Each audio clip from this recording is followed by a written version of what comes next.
सदा परिभवग्नमविष्टदोहम् तीर्थास्पदं शिवविरञ्चनुतं शरण्यम् भृत्यार्थिहं प्रणतपालभवाब्धिपोतम् वन्दे महापुरुषते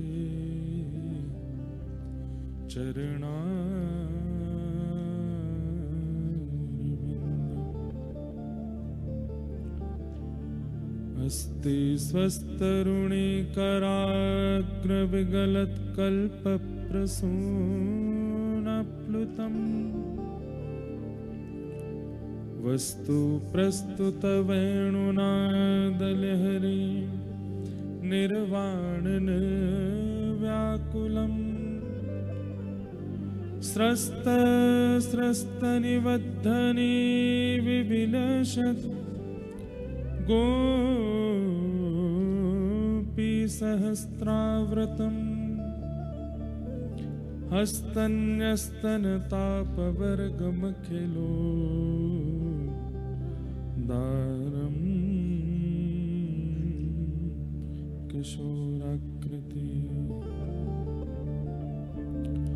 कृष्णत्वदीयपदपङ्कजपञ्जरान्ते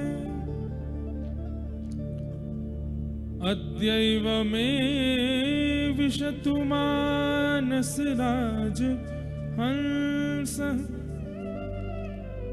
प्राणप्रयाणसमये कफवातपेतैः कण्ठावरोधनविधो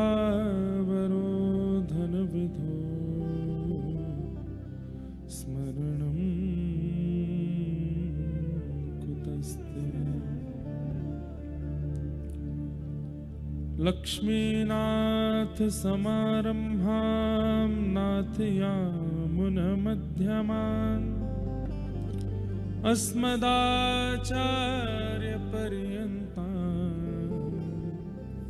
वन्दे गुरुपरम्परा। जय जय श्री राधारमण, जय जय नवल किशोर, जय गोपी चितचोर प्रभु, जय जय माखनचोर।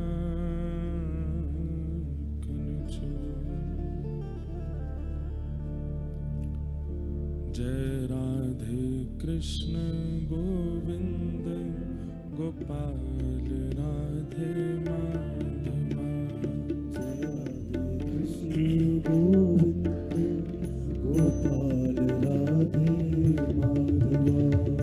जय राधे कृष्ण गोविंद गोपाल राधे माधवा। जय राधे कृष्ण गोविंद गोपाल राधे माधवा। जय राधे कृष्ण गोविंद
रसिक बिहारी माधवा सेवा कुंज बिहारी माधवा जय राधे कृष्ण गोविंद गोपाल राधे माधवा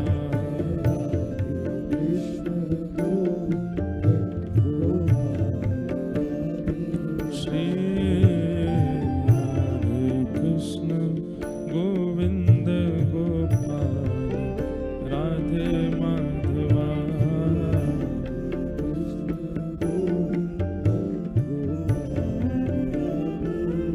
श्री कुंज बिहारी माधवा श्री कुंज बिहारी माधवा राधा रमण बिहारी माधवा राधा वल्लभ बिहारी माधवा गोपीनाथ बिहारी माधवा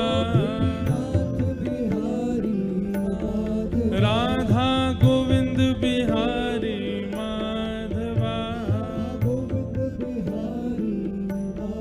मदन मोहन बिहारी माधवा जुगल किशोर बिहारी माधवा प्यारो कुंज बिहारी माधवा बद्रीनाथ बिहारी माधवा ओ जय राधे कृष्ण गोविंद गोपाल राधे माधवा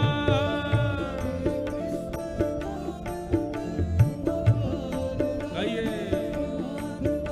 श्री राधे कृष्ण गोविंद गोपाल राधे माधवा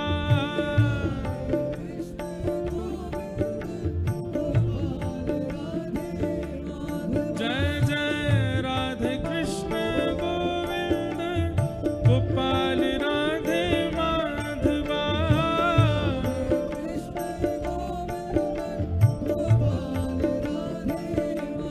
भज मन नारायण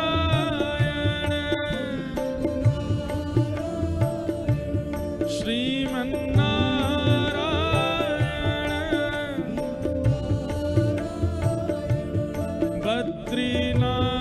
बद्रीनारायण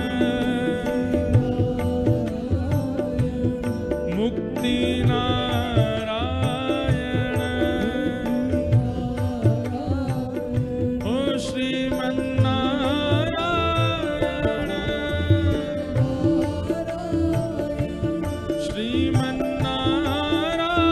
श्रीमन्नारायण ओ लक्ष्मीनारायण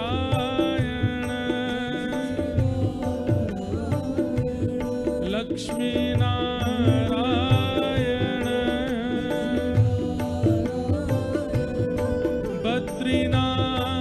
बद्रीनारायण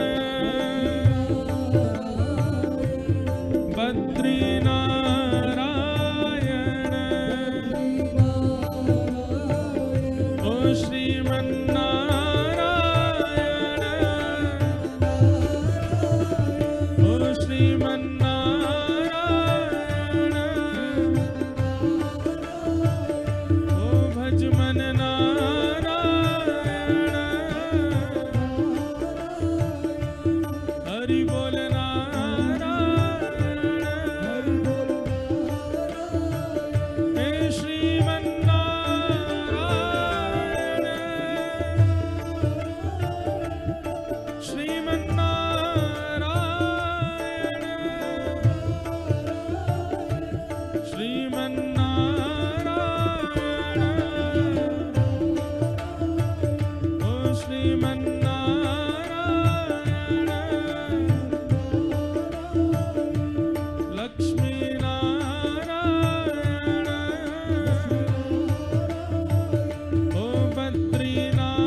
विशाल भगवान की जय। श्री उद्धव जी महाराज की जय। श्री कुबेर जी महाराज की जय।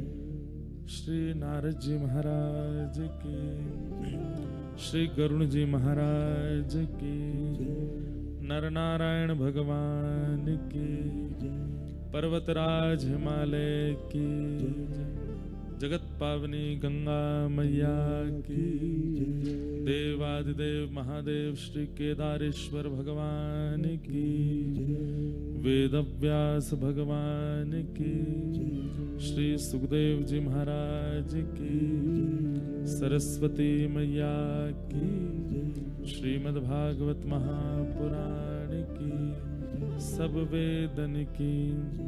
वामन भगवान की, नृसिंह भगवान की, पांडुकेश्वर भगवान की जय। जय श्री राम। द्वारिकाधीश की प्यारे गिरधर लाल की जय। परम मंगल में परात्पर अखिलेश्वर अकारण करुणा वरुणालय भक्तवांछा कल्पतरु तड़ित विनिंदित पीतांबरधारी श्री बाल कृष्ण लाल की वांगमयी प्रतिमूर्ति, वाणीमयी प्रतिमूर्ति हम आप सबके मध्य में विराजमान श्रीमद् भागवत महापुराण को बारंबार प्रणाम। मंच पर विराजमान विद्वत वरेण्य संतजन, स्वामी नारायण परंपरा के विराजमान पूज्य महाराज जी एवं समस्त विप्रवृंद, गंधर्वजन, हमारा समस्त पाठक परिवार जिनके मंगल नियोजन और मंगल सद्भाव से हम आप सब लोग बद्री विशाल भगवान की पावन चरण सन्निधि में कथा श्रवण कर रहे हैं, और आप सभी वैष्णव भक्त वृंद, उपस्थित श्रोता वृंद सबको जय श्री कृष्ण, जय सिया राम, जय श्रीमन नारायण, जय जय श्री राधे। परमानंद और सुख का अनुभव हो रहा है। इतनी बार बद्रीनाथ आने का अवसर मिला, लेकिन जो अनुभूतियां अभी अनुभव कर रहे हैं, ऐसी अनुभूतियां पूर्व में भी कभी अनुभव में नहीं आई हैं। सबसे पहली बात तो बद्रीनाथ में हमेशा हम लोग ऐसे काल में आए हैं कि जब यहां तिल रखने की भी जगह नहीं होती, और उस समय इतनी शांतिपूर्वक कथा नहीं हो पाती। गाड़ियों की, बसों की, लोगों की इतनी आवाज रहती है कि दिक्कत तो होती है। फिर कहीं आना जाना भी हो, दर्शन भी करना हो तो मन बनाना पड़ता है, बड़ी जैक लगानी पड़ती है, कैसे जाएं दर्शन करने, इतनी भीड़ है। 3-3 किलोमीटर की लाइनें लगी रहती हैं, और फिर वर्षा का समय हो जाता है, बारिश हो जाती है, और कभी कभी धूप इतनी तेज निकल आती है कि कपड़े उतारने की इच्छा होती है कि बस बनियान में घूम लें यहाँ तो। इतनी गर्मी भी कभी कभी होती है। सबसे बड़ी बात है कि दर्शन का सुख और सत्संग का सुख ऐसा पूर्व में नहीं मिला जैसा इस बार मिल रहा है, और उसका कारण ये कार्तिक मास, भगवान का अति प्रिय दामोदर मास, कार्तिक मास। हमारा कितना बड़ा सौभाग्य है कि इस कार्तिक मास में हम लोग भू वैकुंठ बद्रीनाथ में विराजमान हैं। अगर संभव हो सके तो श्री तुलसी जी,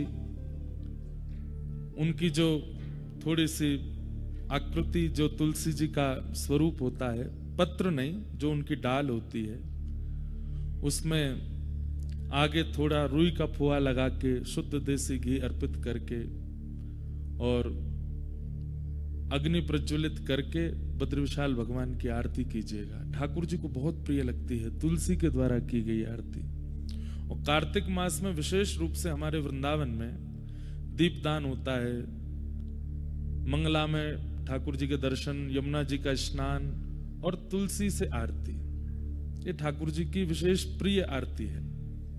कहते हैं कि जबरदस्ती तोड़ना नहीं, कहीं सूखी तुलसी जी का पौधा हो, उसकी सूखी हुई टहनी हो, उससे आरती कीजिए। कितने एकादशी, कितने पूर्व के किए गए हमारे सत्पुण्य सबका लाभ प्राप्त होता है वह आरती करने से। ठाकुर जी परम प्रसन्न होते हैं। उसमें भी आप लोग साक्षात भू वैकुंठ, पृथ्वी के वैकुंठ बद्रीनाथ में बैठे। बंधुओं, ये स्थान मूल रूप से तो महादेव का है। अगर आप यहां संकल्प लेंगे तो संकल्प में ब्राह्मण देवता आपके जब संकल्प बोलेंगे तो उसमें केदार खंडे, इसको केदार खंड कहते हैं, ये केदार खंड है। यहां पर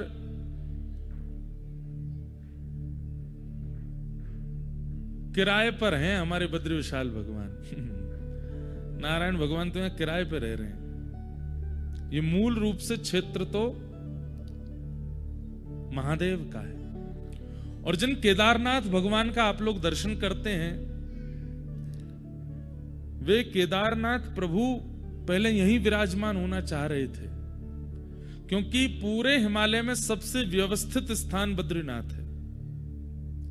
इतनी व्यवस्था और इतना व्यवस्थित वातावरण, ठीक है शीतल तो है, ठंडा तो है, लेकिन आप और कहीं जाकर के चार धाम में इतना लंबा समय नहीं रह सकते। गंगोत्री में रह पाएंगे, पर गंगोत्री बहुत नीचे है, गौमुखी तो बहुत ऊपर, वहां तो रह भी नहीं सकते।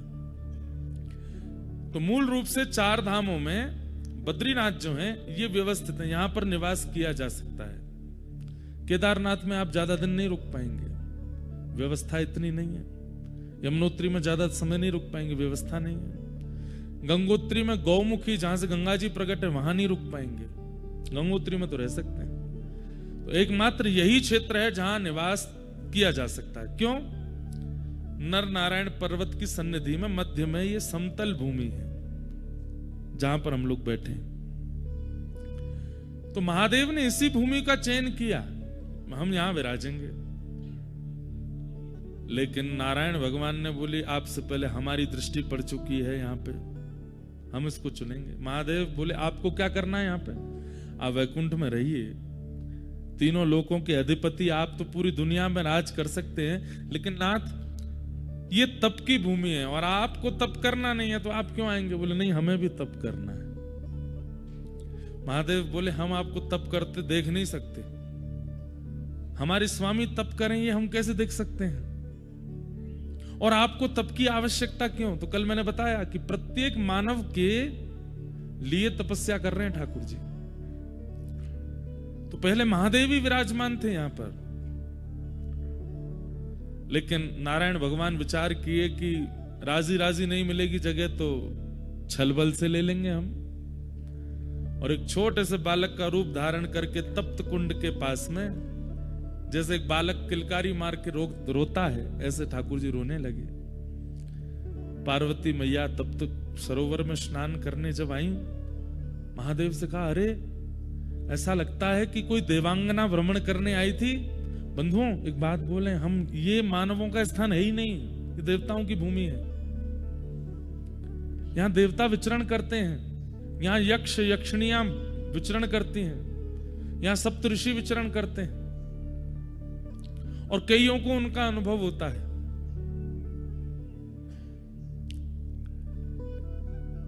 बस कभी अनुभव हो उससे डरिएगा नहीं। जैसे ही अनुभव हो कि कुछ विचित्र है, या तो छोटे कद का कोई दिख रहा है या बहुत विशाल कद का कोई दिखा, नारायण नारायण नारायण नारायण नारायण बस बोलते रहिएगा, डरिएगा नहीं, भयभीत मत होइएगा। क्योंकि ये भूमि उन्हीं की है, उनका यहां पर स्वाभाविक दिख जाना हो सकता है हो। और जून जुलाई के महीने में तो शायद होता ही नहीं है, क्योंकि भीड़ इतनी होती है। अभी यहां बहुत संख्या कम है, मेरे हिसाब से 2-2,500 लोग भी नहीं होंगे पूरे बद्रीनाथ में। इतनी कम संख्या जब होती है तो निश्चित है कि देवजन्य आ ही जाते हैं। तो हो सकता है कि जो यहाँ निवास कर रहे हो उनको कुछ अनुभव हो जाए। वो बात अलग है, कोई घोड़ा बेच के सो जाता है तो उसको तो क्या ही अनुभव होगा। पर किसी को अनुभव हो जाए तो भयभीत मत होना, विचलित मत होना, भागना नहीं डर के, बस हाथ जोड़ करके नारायण नारायण नारायण। और थोड़ी सुध बुध रहे तो जो दिखें उनसे प्रार्थना कर लीजिएगा कि आप आए, बड़ी कृपा। अब उनसे भी प्रार्थना कीजिए कि वो भी अनुग्रह करा दें। होगा कोई अनुभव सूक्ष्म रूप का ही, लेकिन होगा जरूर। हमें हो चुका है इसलिए हम बता रहे हैं आपको, घबराइएगा नहीं। तो ये तो देवांगनाओं की भूमि है, देवताओं की भूमि है।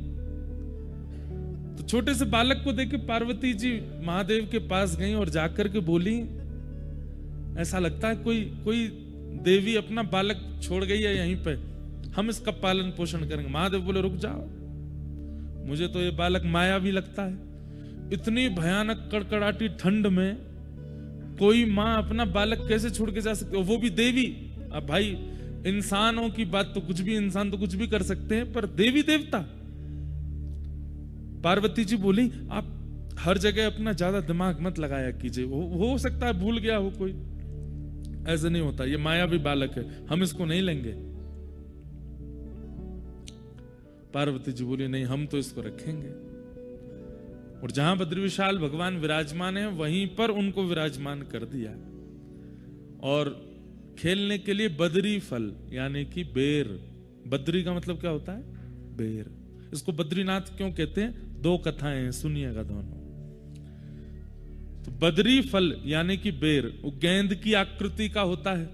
अब महादेव तो तपस्या में रहते हैं, उन पर कहां से खिलौना आए, तो बद्री फल ही दे दिया बालक को खेलने के लिए। छोटा सा बालक अपने कभी मुख में लेवे, कभी हाथ लेके उसको घूम घुमा के देखे। पार्वती जी तो बड़ी आनंद में है, लेकिन महादेव कह रहे हैं हमको पता नहीं क्यों जब से ये बालक आया है तब से हमको ऐसा लग रहा है कि कोई माया है।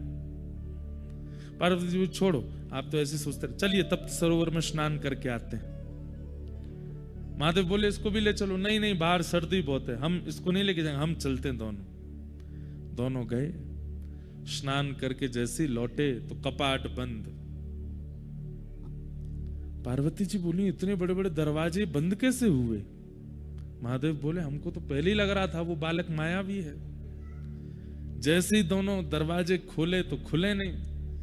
खूब प्रयास किया, महादेव ने क्रोध में भर करके जैसे ही अपने भुजा का प्रहार किया तो द्वार जैसे ही खुला, आहा, शांताकारं भुजगशयनं पद्मनाभं सुरेशम। जो शेष शैया पर शयन करते हैं, शांत जिनका आकार है, पद्मनाभ जो हैं जिनकी नाभि से कमल प्रकट होता है। एक बात आपको बताएं, कमल ब्रह्मा की रचना नहीं है, कमल भगवान की रचना है, इसलिए भगवान को बहुत प्रिय है। ब्रह्मा जी ने पूरी सृष्टि बनाई, मुझे आपको बनाया, पर कमल ब्रह्मा ने नहीं बनाया। इसलिए आप चाहे जो भी कुछ प्रस्तुत कीजिए, ठाकुर जी की प्रस्तुति में वो वस्तु अति प्रिय है जो ठाकुर जी ने बनाई है, या लक्ष्मी जी ने बनाई है, या किशोरी जी ने बनाई है, या महादेव से प्रकट हुई है। कमल भगवान से प्रकट हुआ है। बल्कि विधाता कमल नहीं बनाते, कमल विधाता को जन्म देता है, कमल पर विधाता आते हैं। विश्वाधारम, पूरे विश्व के आधार जो हैं, ऐसे वेद वर्णम शुभांगम लक्ष्मीकांतम कमल नयनम योग भीर ध्यान गम्यम वंदे विष्णुम भव भयहरम सर्वलोकैकनाथम। ऐसे ठाकुर जी प्रकट हो गए और दोनों भुजा अपने